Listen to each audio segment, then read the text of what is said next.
Good morning, practitioners of man. Feels good to be back with you guys. I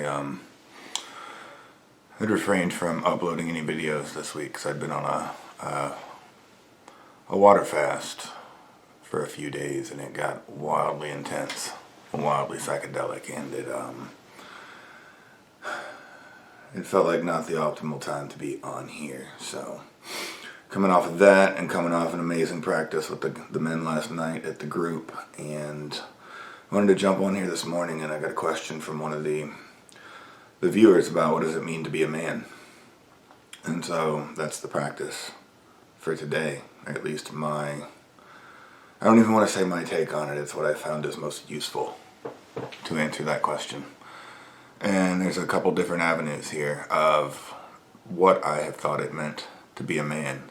And the first one of those is based on what I grew up in, the household that you grew up in. And you've got your own version of that.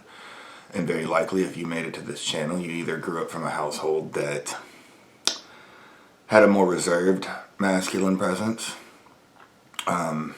or it was maybe a very loud, over-the-top, obnoxious masculine presence.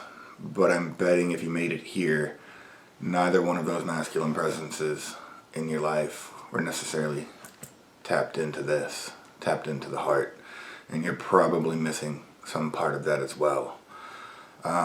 Just for an example, I know in the household that I grew up in, I was taught a lot of the mechanics of being a man. Like, there's not much I can't fix. I can work on cars, I can drive tractors and heavy equipment, and I can hunt, and I can fish, and I can do all of those things that are very typically associated with being a man, are considered stereotypical manly activities. But what I wasn't tapped into, and what wasn't necessarily modeled to me along the way, or if it was, I totally missed it, was connecting it to what's in here. So when it came time to talk, when it came time to voice whatever needed to be voiced, it felt like there was no room for it, or I didn't have any tools to properly get any of it out. And so oftentimes in my childhood, I would just never say a word. And I was very quiet, I was reserved, everybody thought I was the good kid, but deep down inside there was like shit screaming to come out of me. And then later in life, you probably had this experience at some point, your teenage years, your 20s. Hell, there were even experiences in my 30s where it was like this. That stuff gets so bottled up, so pent up, and so like compressed, and there's so much pressure that it's gotta come out. But there's no healthy way for it to come out. And so you're either holding on to it so very tightly to try to keep it from coming out because you don't know what to do with it, or it's like spraying out sideways, and innocent bystanders are getting hit with all of this stuff. And after each one of those events, you know there's probably a better way you could have handled that, but you just don't quite have the tools. And all of this ties into what does it mean to be a man for me, because I think a man should be able to rein that in. I think a man should be able to articulate clearly what's going on inside of him. If conflict arises, I think he should be able to engage in healthy ways. Avenue number 2 is what you saw in your life around you, not your childhood or your upbringing, but you start watching TV. You start watching various stuff on the internet, and you get all these borderline delusional images of what you think a man should be. I remember growing up, watching, like Sylvester Stallone in a lot of these movies, and Arnold Schwarzenegger, and guys like this.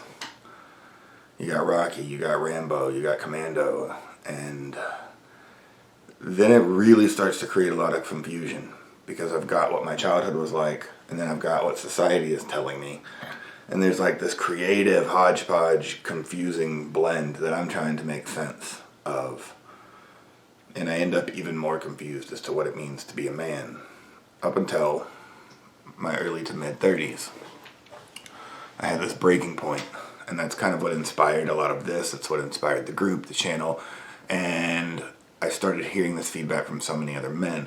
But long story short, I was in a relationship with a woman that I really liked this woman, but it was starting to match a lot of my other experiences in life where I felt like I was just constantly being rolled over, bowled over by women, by men, just by life in general. And I didn't have the tools to necessarily hold my ground. And that particular relationship culminated in that woman threatening to break up with me because I was so bad in bed. And that really had me start to question, what the fuck kind of man are you? What does it even mean to be a man? And that's what sent me on this, I guess, 5-6 year long journey now, and now have all these other men start gravitating towards me. And what I have found most useful in all of that is what you see if you come to the group that I host every Wednesday, what you see on this channel, what you see on my social media. I have found it more useful to implement these practices that you'll see in each one of these videos. And what they do, what they start to do is they strip away a lot of the things that weren't me. A lot of the things that actually weren't me being a man. And once all that is stripped away, I'm left with me. I don't subscribe to a one-size-fits-all version of masculinity or a one-size-fits-all version of being a man. But what I do subscribe to is you finding your own man, you finding your own way. And that's what these tools do. That's what these practices do. That's what these videos are engineered for. That's the path I had to take. I've sat in some great workshops, some great lectures from both amazing men and amazing women, where they can go on and on about polarity and masculine feminine dynamics for hours, and they sound so majestic and so elegant. And I love these humans. Some of them are my friends. It's just not necessarily the approach that worked best for me that I found most useful. I find a training approach as more useful.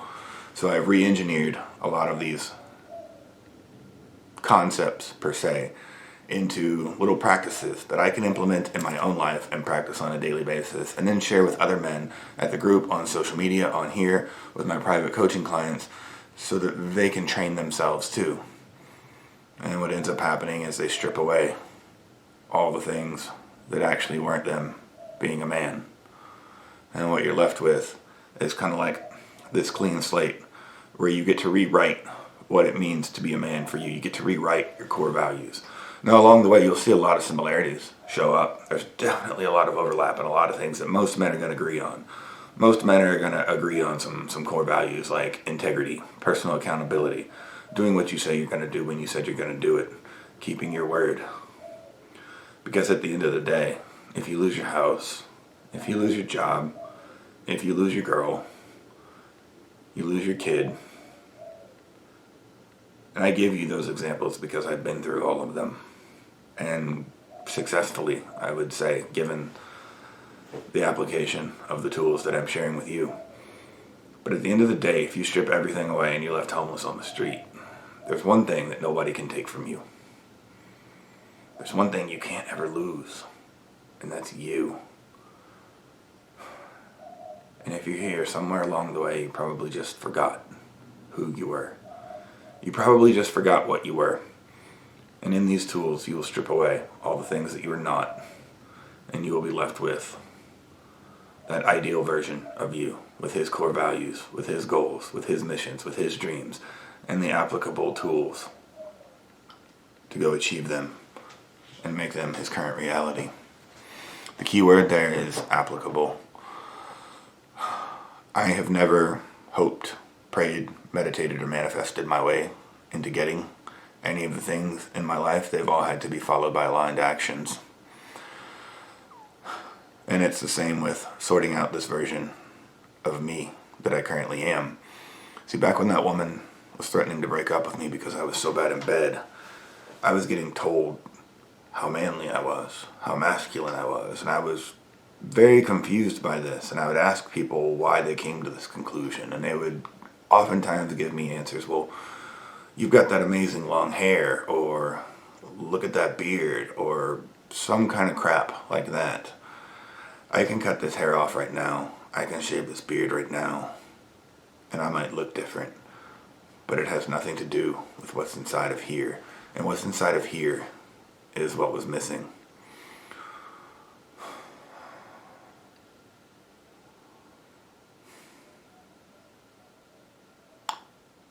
Fast forward a little bit.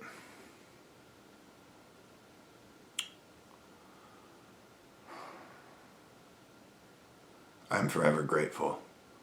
As bad as it hurt at the time, as much pain as it caused inside of me, I'm forever grateful for that human expressing to me how unhappy she was, because it sparked this endless chain of growth over the last 5 years. And I don't want to say I wasn't growing back then, but I can tell you it certainly expedited some things and brought many, many more things to the surface.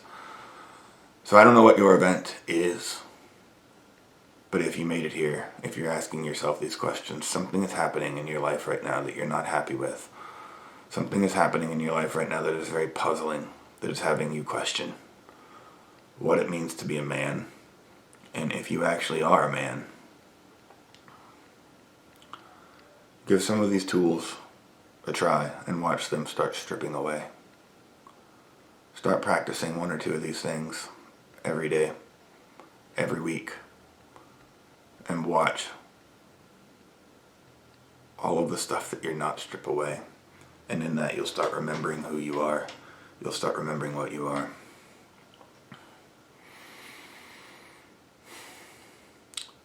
That is what I have found has been the most useful in me defining who I am as a man today. And it's continuously evolving. I had some pretty wild, borderline psychedelic experiences come out of this fast that I just shared with y'all that I was in the last 3 or 4 days. And out of that, what was the coolest thing was another layer of things that I'm not being stripped away. See, there's no end to this. You can go as far as you want. You can strip away as much as you want. And you can refine the version of a man that you are as much as you want. It falls back on that A word that I mentioned though. Application. Are you willing to apply these tools? Are you willing to ask yourself these questions? Are you willing to have potentially a number of things stripped out of your life so that you can be left with who you are, so that you can remember what you are? I know you can. I believe you can. Now the question is whether or not will you. That's what I got for you guys today. When's the last time you practiced asking yourself, what does it actually mean to be a man? And when's the last time you've implemented practices that literally question your entire existence as a man so far? And are you willing to look at those and potentially have them ripped out so that you can be left with what you are? I love you guys. Thank you for showing up for yourself. Thank you for showing up for your people. I will catch y'all on the next one.